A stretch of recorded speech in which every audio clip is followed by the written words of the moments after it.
testing. All right, I think to play it safe, I'm gonna use the microphone on my headphones.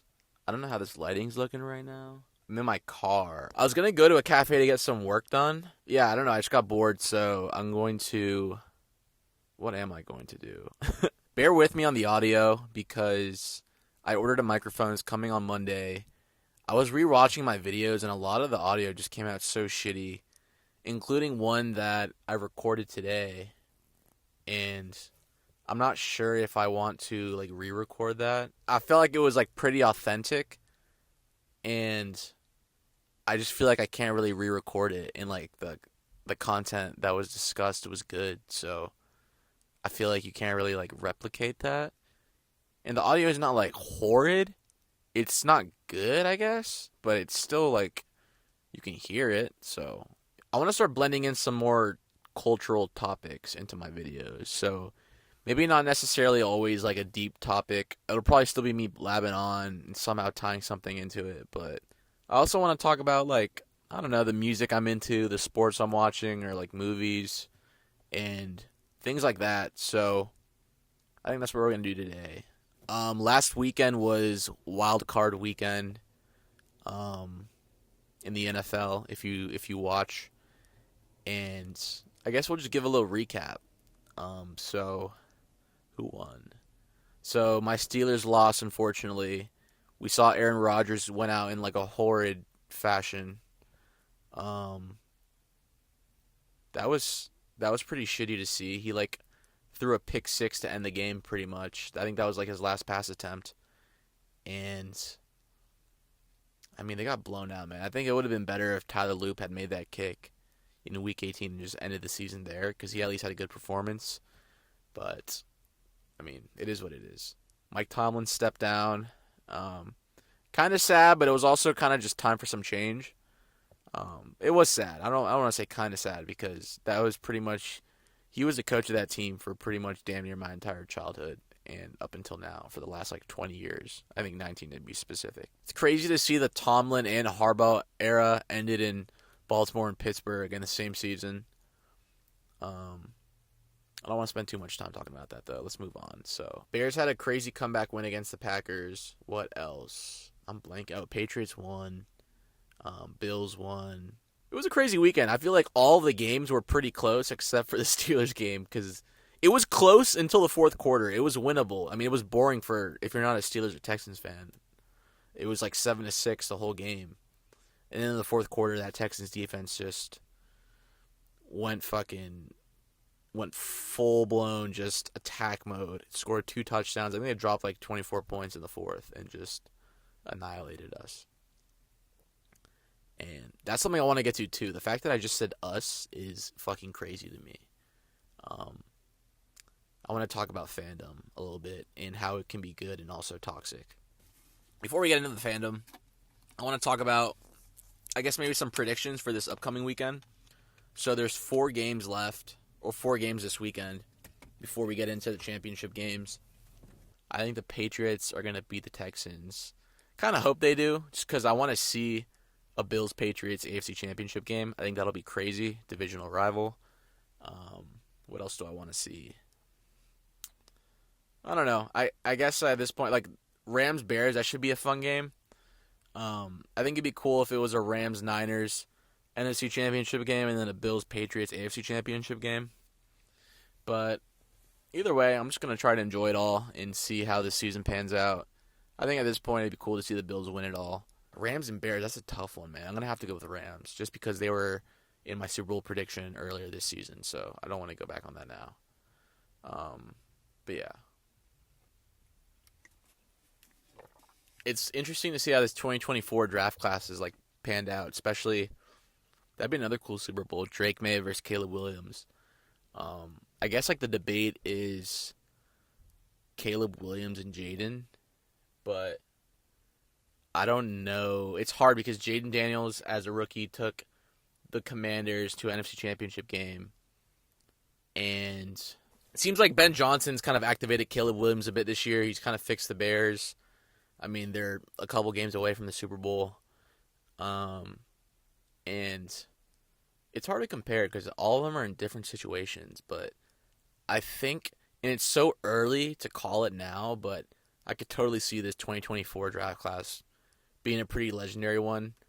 Maybe even crazier than like 2004, which like Phillip Rivers, Big Ben, and Eli Toom, which ended up winning a Super Bowl, multiple Super Bowls.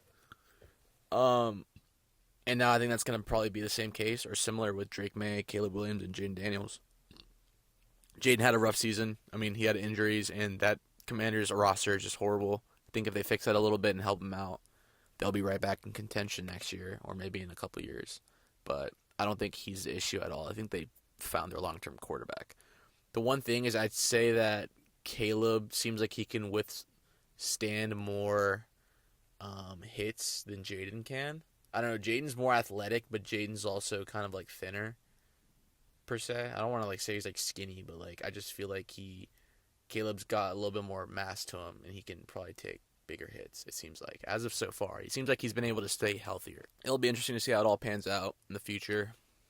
It kind of made me want to bring it back to talk about fandom, because earlier I was talking about the Steelers and I said us, and I've caught myself doing that so much where like I include myself as like part of the team as a fan, and that's something I've wanted to stop doing because I'm not part of the team and I'm just a fan, and I'm tired of letting a team dictate my emotions and just being so emotionally invested. It sucks, man. It's hard. It's hard to detach from it. I don't know, at least personally, it's something that like starts when you're a kid and you don't think much about it. You're just like a fan of a team, and then as time goes on, you get more and more emotionally invested into it, and to the point where you almost like identify as that. And I don't want to identify as that. I still want to be a fan. I still want to be able to enjoy and support like the team that I root for, but I don't want to be as emotionally invested where I'm just like I'm like damn near heartbroken at the end of a long season when I know they're not going to be competing for a Super Bowl because I just know that they're not built for one yet. But even when they still lose in the playoffs or their season ends, it's still kind of like heart-wrenching in a sense, which is a little dramatic and honestly pretty dramatic. But I want to detach from that, and it's hard to. I think I've gotten better at it. I feel like in the off-season I used to just pollute my mind with like endless like Steelers podcasts and just I don't know off-season things like what's going on in training camp, who are we drafting, and I still want to be somewhat in the loop, but I just don't want to be as emotionally invested. I feel like the only way to kind of like break apart from that is just by stopping, just like not watching any of the games or just completely detaching. And I don't want to do that. I still want to root for my team, but it's a tough thing. And this goes into so many other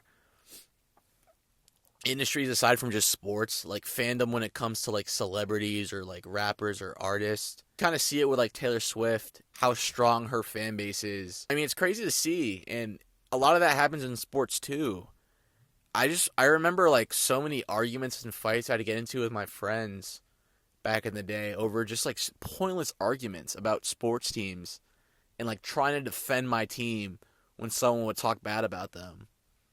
And it's just like a bunch of wasted energy, in my opinion. But at the same time, it's fun to root for something. It's fun to care. I just think we get a little bit too caught up in the caring to the point where it just becomes so subconscious, and it's hard to, even though you know it's not that important, it's hard to not care about it and not get so emotionally invested. That's just something I got to work on more. I've been like watching this team since I was a little kid. The last Super Bowl that the Steelers won was on my 11th birthday, and I just remember it perfectly. And it was awesome, like watching that. You don't really appreciate it as much in the moment because when your team's really good at when you're that age, and they're like constantly going to Super Bowls and they're in the conversation, they're contending, you assume it's always going to be like that. But then all of a sudden it's been like 15 years and they haven't been back to one, and they've just lost like 7 playoff games in a row for the last like 7 or 10 years or whatever it is. Then you just start to wonder like, damn, am I ever going to watch them get back to that? And that's why you don't want to get caught up in it, because there's more important things in life than worrying about that. And it's fun to watch, but it can also be so toxic. So that's just something I want to practice. I know I said I was gonna, keep this a little lighthearted and talk about sports, and then I ended up just kind of spewing about fandom. But anyways, it'll be a fun weekend. It's kind of relieving when your team's out of it too, because you can kind of just sit back and watch. Let me know what you guys think. Are you the same way with your teams? Because I think it comes to the point for a lot of people where I don't think they have as much excitement in their actual lives, that all of their joy and excitement comes from supporting their team. That's literally like that becomes their identity. I know I've experienced that. I've gotten better at it, but I still, part of me is still like that. Even it's definitely a kind of an uphill battle, especially when you still watch the NFL and still watch your team.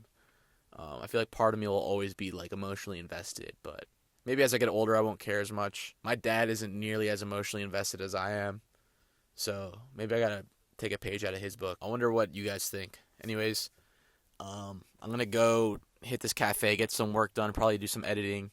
Yeah, let me know what you think about the fandom conversation.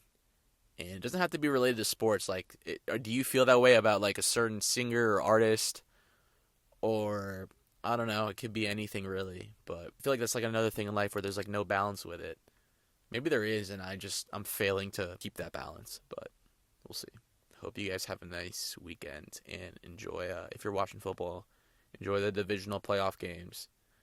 And we'll tune back in maybe next week once we figure out who's in the conference championships.